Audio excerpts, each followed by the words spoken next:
കൊടും ക്രിമിനലായ സ്വന്തം മകനെ കഴുത്തറുത്ത് കൊലപ്പെടുത്തിയ ഒരു അച്ഛനുണ്ട് പാലക്കാട് കൊടുന്തരപ്പുള്ളി. അങ്ങേയറ്റം സഹിച്ചു മടുത്തിട്ടാണ് കൊടുന്തരപ്പുള്ളി നെടുമ്പറമ്പ് സ്വദേശി ശിവൻ മകൻ്റെ ജീവനെടുത്തത്.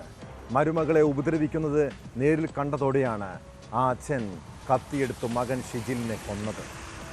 സംഭവത്തിന് ശേഷം ഒളിവിൽ പോയ പ്രതിയെ പോലീസ് അറസ്റ്റ് ചെയ്തു. കൊല്ലപ്പെട്ട ഷിജിൻ 21ഓളം ക്രിമിനൽ കേസുകളിൽ പ്രതിയാണ്.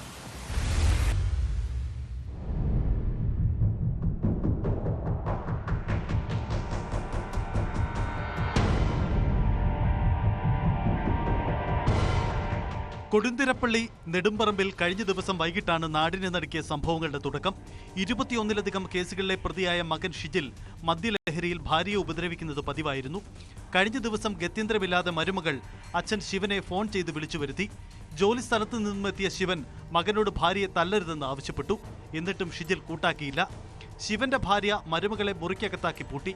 ഇതിൽ പ്രകോപിതനായ ഷിജിൽ വീടിന് പുറത്തിറങ്ങി അക്രമം നടത്തുമ്പോൾ തടയാനെത്തിയ ശിവനെയും ആക്രമിച്ചു. പിന്നീട് കയ്യിലുണ്ടായിരുന്ന കത്തികൊണ്ട് വാഴ വെട്ടി ശിവന്റെ മുകളിലേക്കിട്ടു. ഇരുവരും തമ്മിൽ പിടിവലിക്കിടയിൽ മകന്റെ കയ്യിലുണ്ടായിരുന്ന കത്തിയെടുത്ത് ശിവൻ വെട്ടുകയായിരുന്നു. രക്തം വരുന്നത് കണ്ട് ഭയന്ന് ശിവനും ഭാര്യയും തറവാട്ട് വീട്ടിലേക്ക് ഓടിപ്പോയി.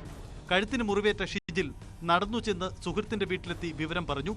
പിന്നീട് സുഹൃത്തിനൊപ്പം ബൈക്കിൽ ജില്ലാ ആശുപത്രിയിൽ എത്തിയെങ്കിലും മരണം സംഭവിച്ചിരുന്നു.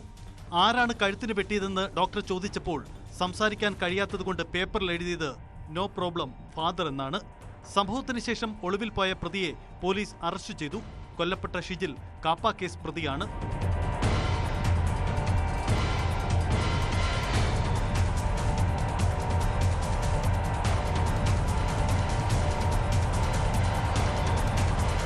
ന്യൂസ് 18 പാലക്കാട്.